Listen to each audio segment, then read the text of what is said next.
듣지도 보지도 못한 콘텐츠 드포콘.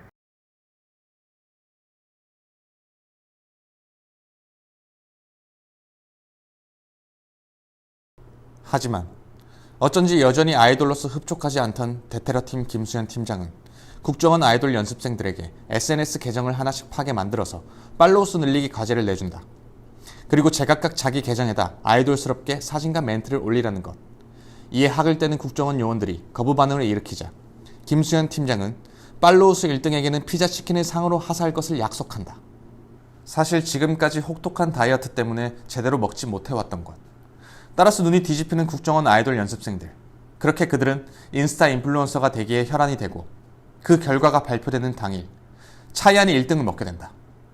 그 결과를 받아들일 수 없던 나머지 멤버들이 달려들어 차이안 SNS를 확인하면 그저 성의 없이 대충 올려둔 사진 몇 개뿐인데 결국 얼굴이 문제였다는 것이라며 이에 의기소침해진 나머지들은 어디 가서 성형이라도 좀 하고 와야 되는 것은 아닌지 갑자기 진지하게 고민을 시작하게 된다.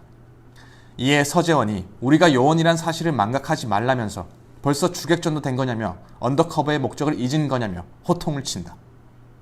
그에 바로 수긍하는 멤버들은 급 반성 모드로 전환되고 역시 엘리트는 다르다며 엘리트를 본받기 위해 서재원의 SNS를 들어가 보면 허sem이 넘치는 남다른 사진들과 오글거리는 새벽 감성 멘트들로 가관이 아닌 것. 따라서 그것을 서재원의 일평생 흑역사이자 놀림거리로 삼는 멤버들은 아이돌 SNS 홍보를 글로 배우면 이 지경이 되는 거라면서 비웃는다. Anyway, 결국 이대로라면 안 되겠다는 김수현 팀장이 국정원 댓글 알바를 동원하게 되고 국정원 요원 아이돌 만들기 작전으로 그렇게 대테러팀은 오늘도 내내 복작복작거린다.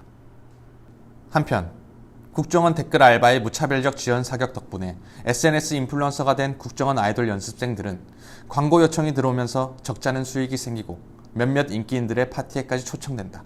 하지만 마크 혼자서만 초청받지 못하고 이게 뭐라고 내심 상처받고 상심하게 된다. 그리고 그 상처받은 마음 위로하는 다리 요원. 그걸로 충분치 않던 마크.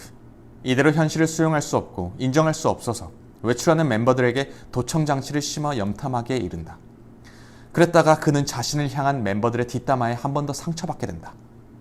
멤버들에게 단단히 삐지는 마크. 하지만 막상 멤버들은 전혀 눈치채지 못하고 있다. 대한민국 콘텐츠를 책임질 숨겨진 인재들을 발견하는 곳 콘매소.